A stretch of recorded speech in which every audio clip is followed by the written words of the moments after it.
I had footage of John Jones or no, it was Kamaru Usman. It was your interview. They're talking about Michael Jordan and John Jones, and I'm thinking, well, I know what the similarities are. They both wasted their career, one by switching to baseball, the other one from running from police and taking extended breaks. But I also know differences they have. For example, I whipped John Jones's ass. I haven't whipped Michael Jordan yet, but I'm happy to change that if he'd like to come on.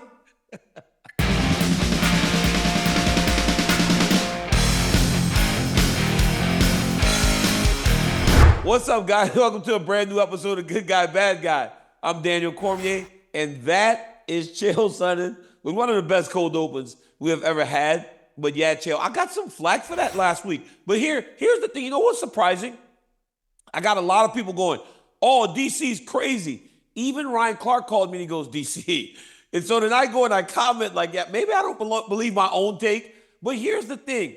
There was more people in support of that take than I expected, because comparing anyone to Michael Jordan would seem unrealistic, especially when it comes to mixed martial arts. But dude, that was crazy to say that I went on that podcast and it got that much traction.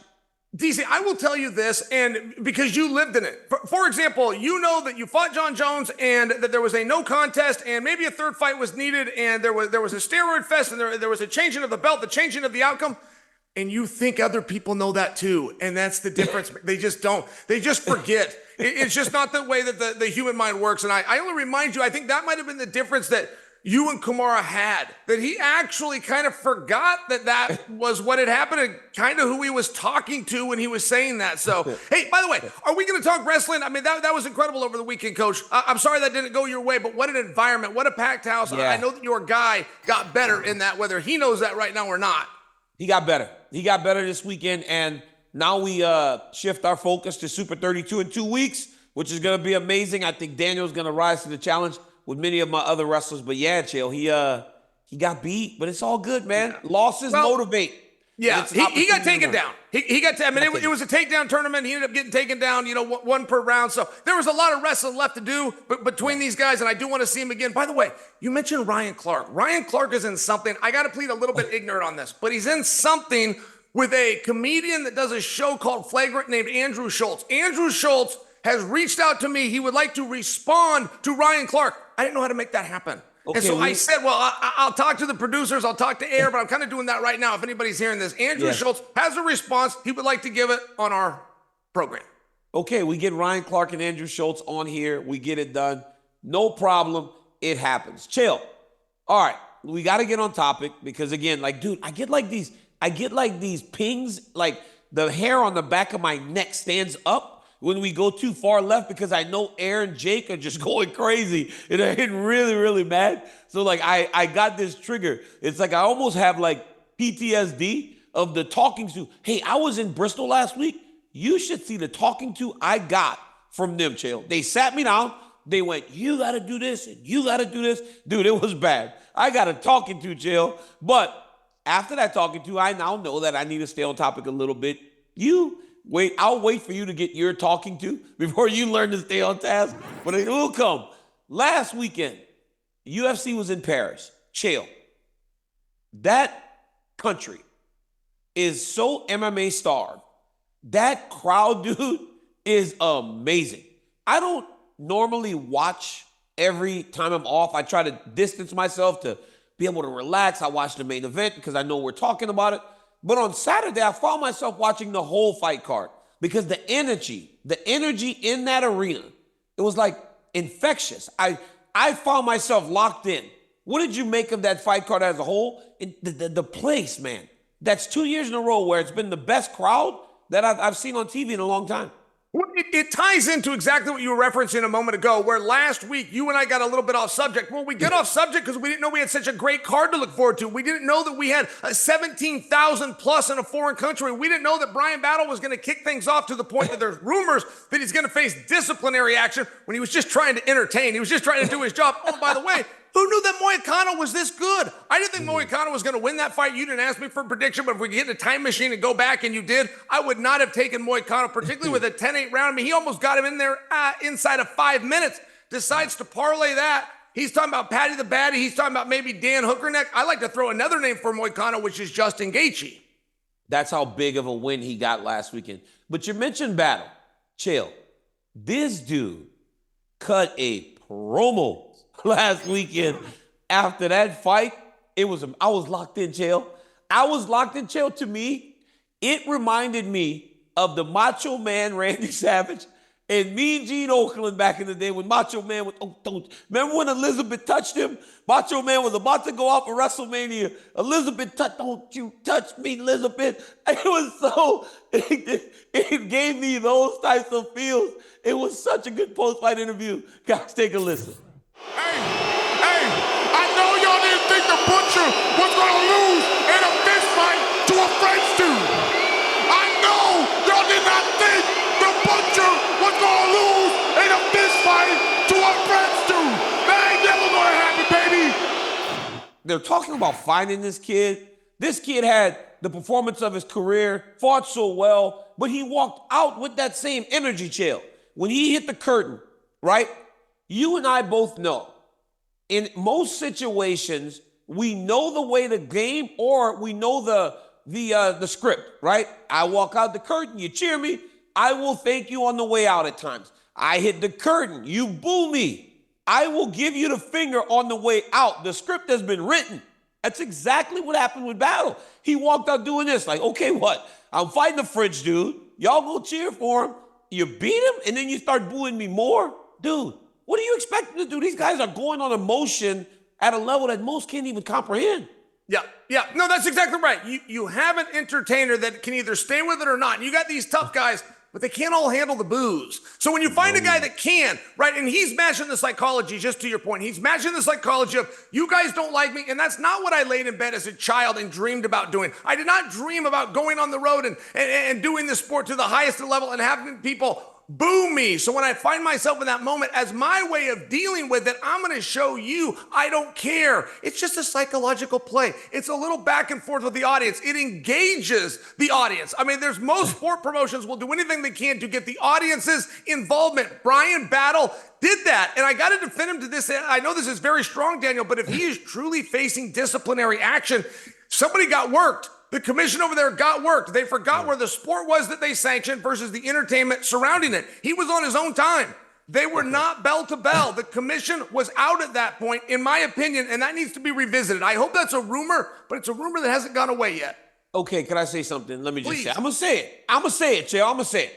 There's this idea that French people are a bit soft. I mean, let's just call it what it is. There's an idea that French people can be a bit soft. I mean, they're over there eating, what is it they eat? The coffee. Croissants. They're delicious, by the way. Hey, they're delicious, but they're over there eating croissants. You got the beautiful Eiffel Tower. They might be a little soft. Fortunately, I can say that because I'm from Louisiana. We have a French descent, so I can talk about my own people. But here's the deal. This doesn't help. The fact that you're going to find somebody for making fun of you. We're going to find him for making fun of me. He cussed at us. Come on, man. If you're going to give him a fine, then I guess Moicano's not going back again because Moicano cussed the president. And I laughed. Chill. When he started talking about democracy, I started laughing because I'm like, this is Moicano. This is what he does. Bro, Bryan Battle should not be fined. Again, you write the script, fans. You tell us what the playbook is. You set the tone, and we as athletes respond to that. That's what happens. That's why you see football players and basketball players doing this throat slit, and they're doing all kind of weird stuff. Because when you set that tone, don't expect them to take the high road whenever they're in the moment where you're the king of the world. Because in that 2 minutes that you get to stand in there with Michael Bisping, no one can tell you anything. It don't matter that you didn't just beat John Jones. You could be the first fight on the card. When you win, you think you're the baddest man in the world. You can't tell that man to reel it in. Not that he just beat one of your guys. He is going to step on you and step on you repeatedly until you know that you just got owned. So, yeah, no fine. If they fine him, that would be the only black mark that comes out of an event last weekend that I thought was just unbelievable because that place, those fans showed what mixed martial arts really should sound like from a spectator's perspective. Chael, far as Ziam, I think his name is, he had a knockout Was that the knockout of the year? Did you see how, I mean, it was a knee from in close. He takes the kid from New York, Matt Serra's guy, who he's losing. Steamroller. Yeah, Steamroller Frevola, who had been knocking everybody out. He takes Frevola, dude. Hits him with a knee, puts him completely out of the third round. Was that one of the most brutal knockouts that you've ever seen? Yes, and brutal's the word I got to use. Like, some people thought it was spectacular and they loved it and knockout of the year. It might have been all those things. I will just tell you, as a guy that appreciates Steamroller, appreciates the services that he's given, and he's a very nice person. If you follow him on social media, like, he's got a kindness to him. It was hard to watch, man. Steamroller's got a chin. That thing has been tested time and time again and held up to the test. So you want to talk about the power and the accuracy of that knee with an opponent that was a little bit fatigued, by the way? Oh, yeah. That was the ultimate shot. There was not a horse or a mule that could take a shot like that. So before anybody teases Steamroller, you couldn't have taken that knee either. No, you couldn't have. Hey, can I ask you one question? When it comes to, and this is me at the octagon side, I do it every time. A guy's losing 2-0, Chael, and sometimes the coach goes, oh, it might be 1-1. It's very close. And then there's the other coach that goes, you're down 2. We need to finish this guy. And I'm like, that's the coach I love. I love that he tells this guy the truth, and then I send that message almost every time. But while I agree that is what Ray Longo and him should have told Matt Frevola then leaves openings, right? Because he's trying to finish. What would your advice be as a coach to your athlete? Are you the guy that goes, I'm going to kind of lean to the option of, we have a chance. If we find a finish, we'll find a finish. Or do you tell him, you got to go get it done? And because I prefer him to go, I prefer what happened to Frevola than him going out there just losing by decision and really not showing no oomph. Sure. And as a coach, you really have two choices. Your way, the way that you believe in, and here's the box, and here all athletes are going to get the same, or I try to learn each athlete. I know when each athlete is falling apart or when he's coming together, what motivates him. There are athletes, when they're up against it, they'll look at that mountain and say, it's too high. The math is against me, and I'm not going to knock him out. So if you're telling me I have to, you're telling me there's no way that I could win. And I'm only sharing that some athletes do need essentially misled. They do need, hey, everything's rosy. It's all moonlight canoes. Oh, no, everything's going great. Let's just go get this one. Stay in there, champ. And you kind of got to do and give with your athlete. Because I've heard Coach Longo do both, which tells me he's the kind of coach that gets to know his athlete and is trying to do in that moment what he feels is best for them. And I've only got to share that because we do see both coaches, but neither philosophy is a guarantee. Neither one, it's a broad stroke, right? It's not necessarily for each individual. I trusted that Coach Longo knew it was best for his guy. But you are right. If you go back and listen to it and then see what happens, you have the benefit of hindsight. Sure, he did listen to his coach. He did trust him, and he did expose himself. That's true. And I love that. I love saying, hey, you got to go do this. Leaves openings. That happens. It is what it is. People get knocked out. But you give yourself an opportunity, because we have seen on so many different occasions where the guy overcomes and wins the third period to win the fight. But this was one of the most brutal knockouts I have seen. It was nasty. It was perfectly set up. And here's the deal. As much as we like Matt Frevola, he was getting outclassed. This kid fought. I've never seen this kid Ziam fight like this. He fought behind his jab. He was long. He was battering him from distance so much that Frevola felt like he needed to be close. And when you're close with a guy who's over 6 foot tall at 155, knees can come from all kinds of different angles.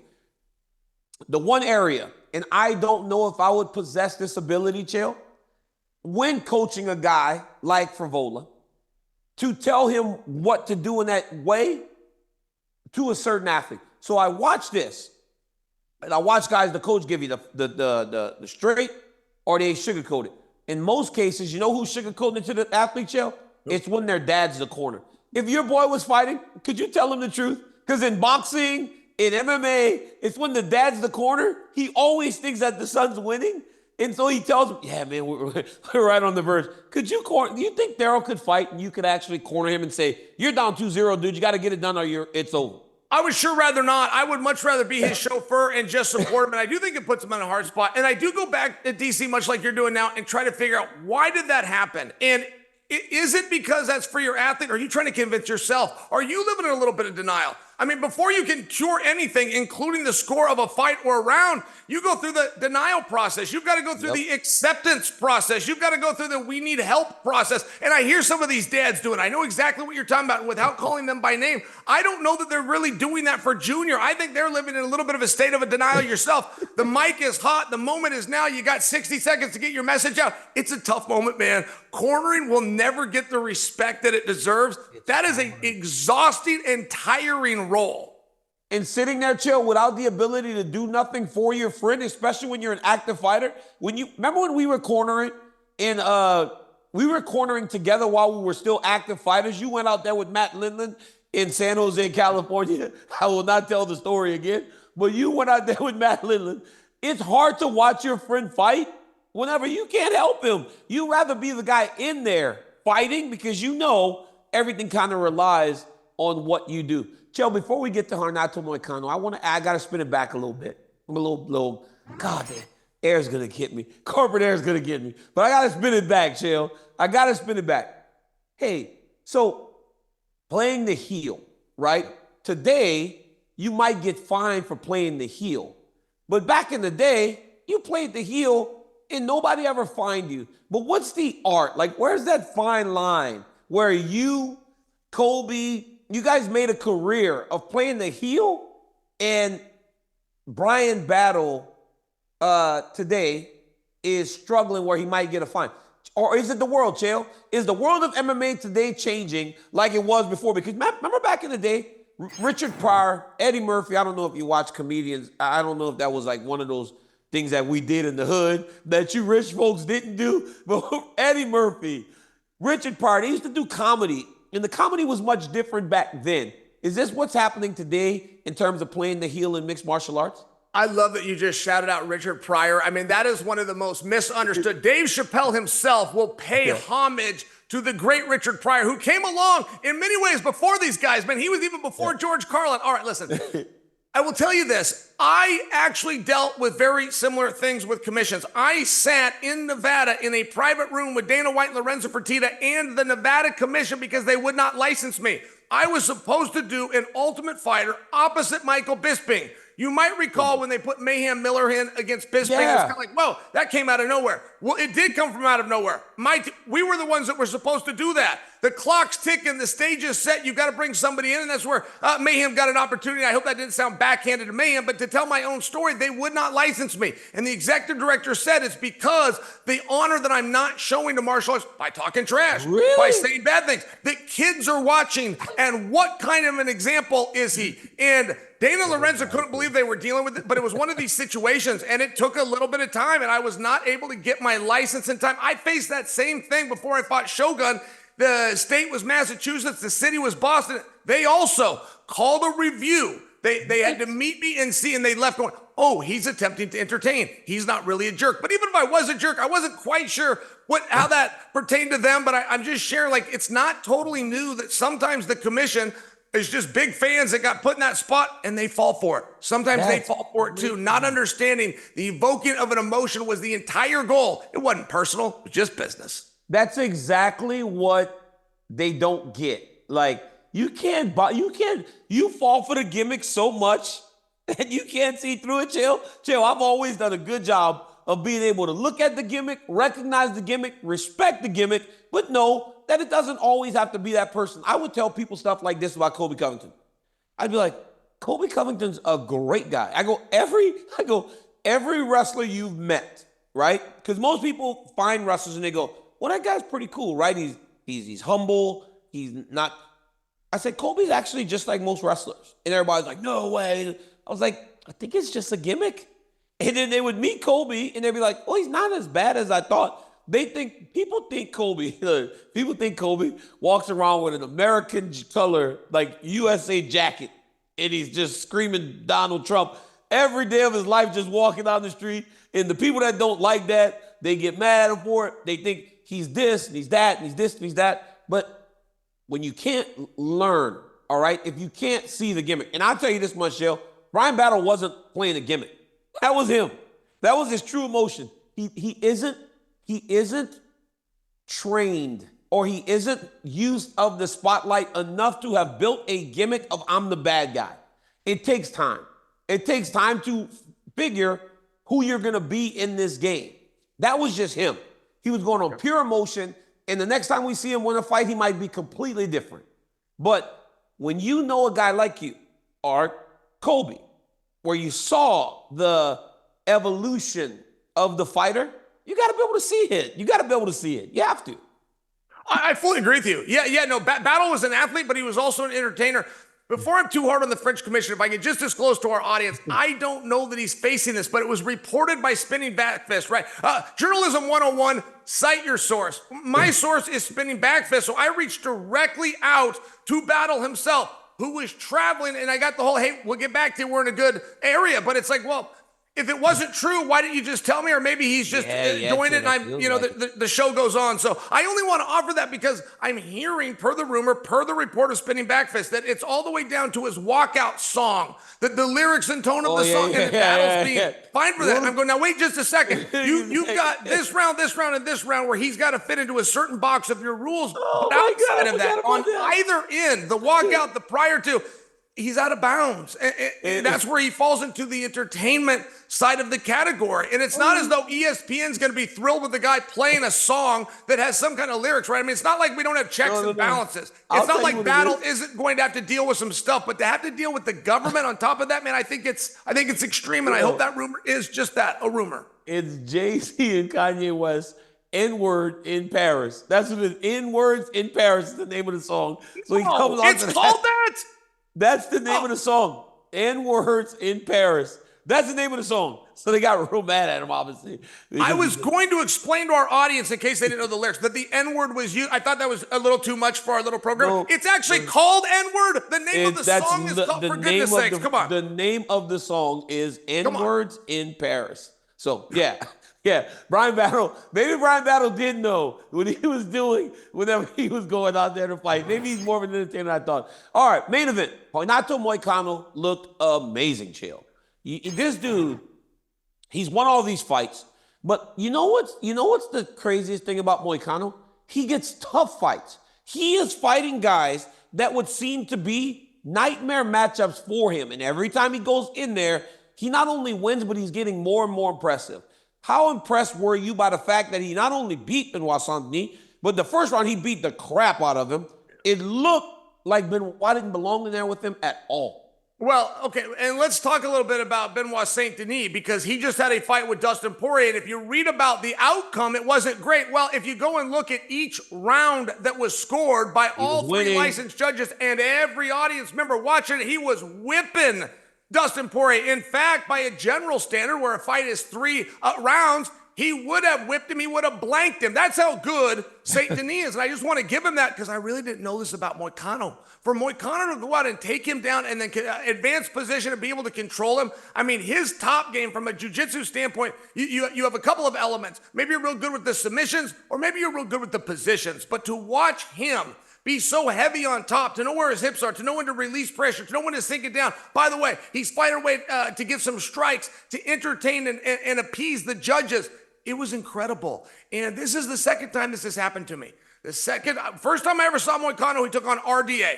RDA is as tough as an old leather boot. The fact that he went the distance with him really impressed me. But when he fought Jalen Turner, I'm jumping around on Moicano's career, but his fight with Jalen Turner, that's when I saw the skill. That was the first time there wasn't a brawler, and it could have gone either way. Put himself at risk, but tonight was his night.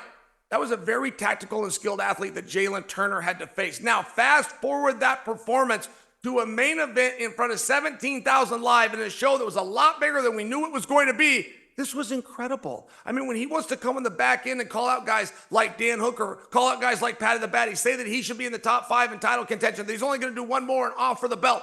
He's not completely speaking out of school. No. He is doing some of these things that are that impressive. Ben St. Denis, he proved himself against Dustin Poirier, even in defeat. Yeah. And Moicano now comes and steals all of that. I was really impressed with his skills and specifically his groundwork, which for the first 3 fights of his career, he really never showed us. You know what I loved about it? Because here's the deal. He got Jai Herbert in 21. Remember who Jai Herbert was thought to be. Then he gets Brad Riddell he loses that fight, 5 rounds to RDA, like you said, but then he beats Alexander Hernandez. Then he was scheduled to fight Sarukian. It's a canceled fight. Then he beats Drew Dober, Jalen Turner, and now Benoit Saint-Denis all this year. Yes, Chael, he's able to start to speak about the top 5. When you beat these guys, and you beat these guys back to back to back, but not only beat them, you're finishing them. He finished Benoit. He finished Jalen Turner. You are able to now call your shots a little bit. You start to work your way towards where you want to be. And you say top 5 because it's going to take one of those big time wins. And Chael, one of you saying, I got these names, but I want to put another name in there, and you say Justin Gaethje. That tells me that the world, as you, are now starting to see, notice, and respect the work that he's put in. Because why else would they want to put you in there with Justin Gaethje? Nobody wanted to fight or see Justin Gaethje versus Rafael Fiziev until Rafael Fiziev beat everybody else. Brad Riddell being one of those guys. Then he got an opportunity to fight at the top. Benoit Saint-Denis, until he looked as good as he did, was never going to get Dustin Poirier. People have to clamor to see you in those situations. They are now doing that for Moicano. He looks sharp, man. His striking looks sharp. His grappling looked amazing. And honestly, Chael, just how calm he was and he never rushed, it tells me that when he's in there, Chael, he's not surprised. Because when a guy gets surprised at their success, they tend to make mistakes at times because they rush. They want to get you out of there because I don't know if when the next round starts, he's going to get up to his feet and be able to beat me. He never did that. When they got back to the second round, he didn't rush a takedown. He took his time with his striking until eventually he got Benoit down. He never rushed. He's not surprised by the success that he's having. He's the real deal. And I believe that he's a real problem for just about anybody. And now they said he had a broken collarbone. So, like, how do you fight like that with a broken clavicle? Is a clavicle a collarbone, Chael, like up here? Yeah, no one knows. I call it your shoulder, but no one knows what it's called. Like, that's been debated for... All right, listen, I will tell you this, though. There was talk. It ended up dying off and went in a different direction. It ended up going to King Green, if you'll recall. But there was talk of getting Moicano and Paddy the Baddy together. I don't know that that's still the direction that things would be headed, though I wouldn't be against that fight. It's more of a personality conflict where I don't like it because I think they're both such great heels. But I only share this for you. The mere fact that we are seeing this new wave of fighter, 155 pounds has been the hardest weight class this sport has had for about 2 decades now. But we've also always had 5 stars at the top. You look at the top 10, 5 stars and then 5 really good guys. But they couldn't break into that because somebody would get up in the loft and pull the ladder up behind them. To give you an example here, the story of Charles Oliveira does not exist today without Tony Ferguson.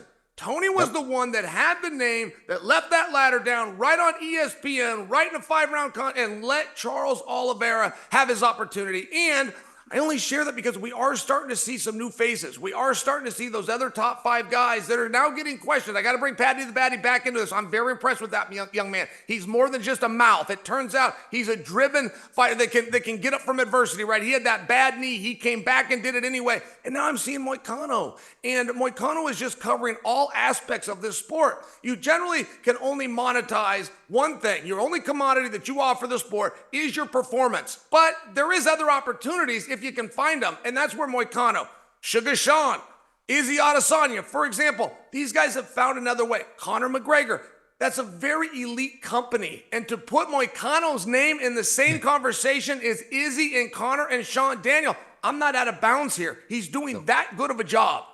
Especially on that microphone, boy. His post-fight interviews are a thing of beauty. I've stood in there with him a couple times, Chael, and you hold the mic wondering what he's going to say next. And let me tell you something. Right now, Moicano is money, dog. Moicano is money. He said Moicano wants money. Moicano this. He speaks in third person right now. That Daniel, boy Moicano's money. Can we stay on this for just a moment? Because I'm so glad that you brought that up. Some people don't like to go into that side of the entertainment. This is a sport and it's a sport first. It's like, well, no, it's not. It's a show first that's got a sport. And I only say that because the ridiculousness of a dirty, rotten cage fighter in Moicano who's just trying to learn a language that he's chosen to speak in as opposed to his native tongue to give a book report. To give a book report on a nonfiction, very serious topic to a crowd. That is so ridiculous that it works. It was like Lanny Poffo coming out and deciding he was going to read a poem, or the $1 million man who's getting $100 for the match, but he's worth $100 million. Like, the level of silliness involved, I can't look away as a performer. And I don't know where he really stands. Maybe he's really trying to give teachings to the world. Go ahead. Dana White will tell anyone who will listen, you got X amount of time, you do what you want with it, right? You want to go into business for yourself and it works, you'll know that in your next fight if I promote you. You want to be stupid with it, you'll know in your next fight when I demote you. Right? We got to checks and balances here. I don't know if there's a performance or if he truly thinks we all need to go out and read this book, but I will tell you this, partner, I wrote it down, I saved it in my notes, and I've ordered it on Amazon. I'm going to read the damn book. I'm going to read the book. Dude, he's making the mark, man. It's awesome. Memories. The $1 million man. Oh, he was so dastardly. You remember that little black kid that was dribbling the basketball? And he told him if he got to 100 bounces, he would give him $100. And when the kid got to 98, he kicked the ball from him. Oh my God, I hated the $1 million man. I hated him. And then he gave him like $100 and pat him on his head, but it was a $1,500 challenge. You know what $1,500 would do for that little young man that almost snuck into the show in 1988? Yeah, it was crazy. It was crazy. Chael, UFC 307 is this weekend, Salt Lake City, Utah. Unbelievable card. Bro, the names on this card, Pereira, Pena, Aldo, Kevin Holland, Kayla Harris, Stephen Wonderboy Thompson, Joaquin Buckley. This is one of the deepest fight cards we've had all year. Yeah. Yes, it is. Yes, it is. And everything is so clear in hindsight. I mean, listen, I got to admit, I missed my job last week. I did not understand in Paris, and I can't put that on me. Why did they not tell us there was 17,000? Why did they not tell us it sold out a week in advance? Why did they not tell us they had a record date? That's interesting stuff. I would have loved to have known that. I didn't understand these things, and I'm only sharing that because this fight card that you're talking about, in hindsight, has the potential to be the one. You want to know why? Daniel, it is brewing for an upset. And I'm not giving you a prediction, but I'm telling you now, everything that could be wrong for Pereira in terms of the commonalities that everyone that's ever been upset has faced. Finding yourself in a match that's harder than the audience knows. Finding yourself in a match that's more dangerous than you're aware. Finding yourself in a match where this guy's going to play your game, and I'm talking about the big, heavy shots on the feet. I'm not arguing that Khalil is cleaner or more talented of a kickboxer than Pereira, but I will argue for you, Pereira can hit you one time and put you down. Khalil only has to hit him one time, and Khalil will put him down. Chael, do you buy into the spirits and the voodoo of things like looking at Salt Lake City, Utah, since we started going back there for pay-per-views, the favorite, right? The guy that was at the right side. So when you get on the marquee, right, it's a name that goes first. And it was Usman versus Edwards 2. It was Poirier versus Gaethje 2. The guy that won the first time, the guy that is the favorite in most instances is the champion or someone that's headlining. Because look, Chael, you headline. Khalil Roundtree is headlining that pay-per-view next weekend. But Khalil Roundtree is the B-side of that headline. That show is built on Alex Pereira. In 2 years, we've gone to Salt Lake City with the man that's headlining getting beat. Usman got kicked in the head. Dustin Poirier got kicked in the head. Do you buy into that? Salt Lake City is maybe that place where upsets go to happen? Okay, now I got to tell you, I used to live in Provo. That's 44 minutes away, but I went to BYU. You might not know that. I signed with Brigham Young University. That's where I was a student athlete. They dropped their wrestling program. So I was able to transfer back to what went on to be my alma mater of University of Oregon. I got a lot of time there, Daniel. And I will tell you, there's some interesting things. There are some interesting things that almost defy logic, where you look back and go, man, there is something special or at least unique about this place. And do I buy into that? No, but odds makers do. I mean, all odds makers have to look at is the numbers. They do look at those kinds of things. I mean, I remember when my dad would tell me every single Thanksgiving, Detroit's going to win today. Detroit always wins on Thanksgiving. I didn't follow football close enough, but boy, it was upset after upset, year after year. And my family would always make a few bucks to some bookie that was on the side. I mean, I'm just sharing with you, like, there are historically things that happen. That isn't part of my analysis going into this card, but I'm not going to completely dismiss the idea or the phenomenon, at least.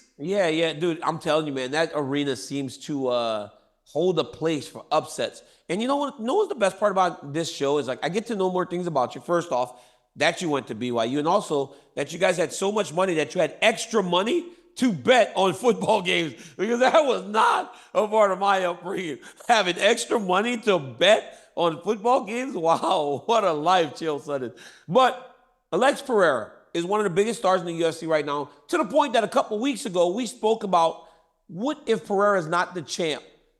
What does the champions who hold the belt look like? Because it doesn't seem like we have the name recognition that the UFC had in the past. But Pereira, to his credit, said he had been hurt a lot. Now that he's healthy, he wants to fight time and time again. He brings in Sean Strickland to help him prepare for this fight, a guy that he beat before and a former champion. But can Sean Strickland, for as good as he is, he's a boxing heavy guy, can he replicate Khalil Roundtree? Does it matter that Alex Pereira brought in Sean Strickland to help him prepare?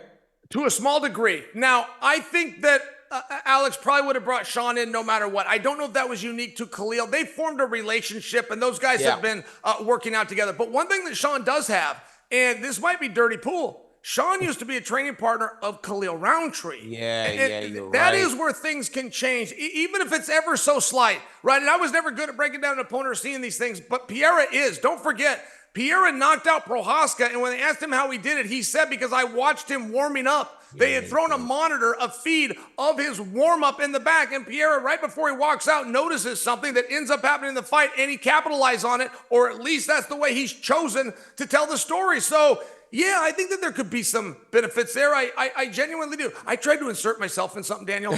I want to go, whatever happens in the practice room, you never talk about. And guys are pretty good at adhering to that code. But I wanted to break it right up front. I want to go and spar with Mike Tyson. I want to go and spar with Jake Paul. And I want to come back and I want to tell you what I felt. I want to tell you what happened.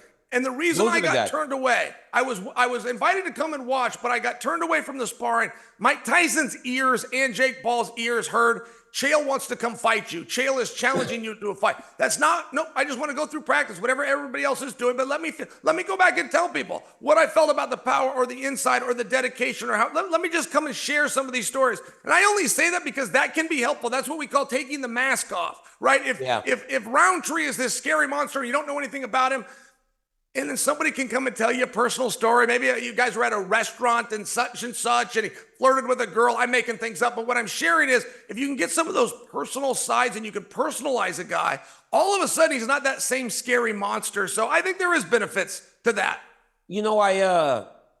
I don't know that it helps because I think Strickland is such a boxer, and the way that he fights in terms of that skill, I don't know that helps. But anytime you could have a former champion or a guy that's been to the top of the world in your training camp, it's amazing.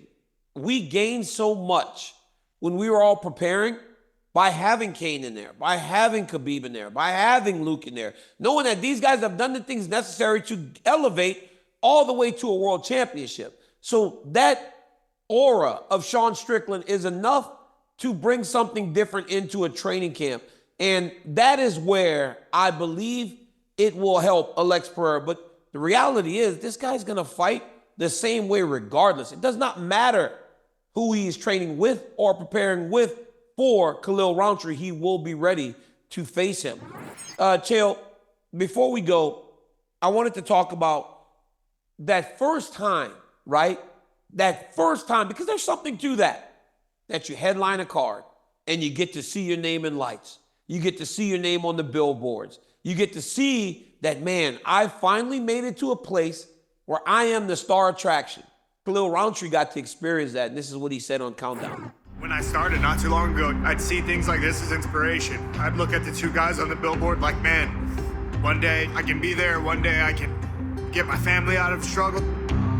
Being here, being able to stand and look at this and knowing what's ahead of me with this fight, I'm most grateful for the struggle. There's been so many moments of wanting to give up, but I stuck it through. You could see, Chael, that he's emotional. You could see that he is happy. You could see that he's kind of like, it all hits you.